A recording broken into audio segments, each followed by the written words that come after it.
nga ba tayo mag-i-invest? Narinig ko sa mga investing seminar, may dalawang dahilan kung bakit kailangan natin mag-invest. Number 1, kailangan natin mag-invest para makasabay tayo sa pagtaas ng mga bilihin. Naalala mo pa ba, 10 to 15 years ago, yung 1,000 pesos natin, kaya makapuno ng shopping cart, ng grocery. Samantala ngayon, yung 1,000 natin, ilang supot na lang yung kaya natin mabili, di ba? Pangalawa, para matupad ang ating mga financial goals o ang ating mga pangarap. Alam mo ba, noong 2021, nagsimula akong mag-invest sa Saldivo Mutual Fund. Kasi nag-iipon ako para may pan-travel kami ng mga kapatid kong seniors. Itong June this year, natupad na ang pangarap kong yan. Kasi naisama ko sa isang napakasayang bakasyon sa Vietnam ang 3 sa aking mga kapatid at ang aking mabait na hipag na nag-alaga sa nanay ko nung panahon ng COVID.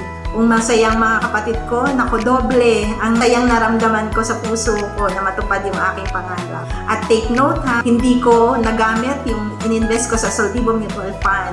Ito ay galing sa kinikita ko sa IMG. Meaning, nandun pa rin yung investment ko na pwede kong ipantupad sa isa pang pangarap ko. Ito ay ang maisama ko sa isang masayang cruise, ang aking 2 anak at ang kanilang mga asawa at syempre ang aking cute na apo na si Baby Owl. May pangarap ka rin ba?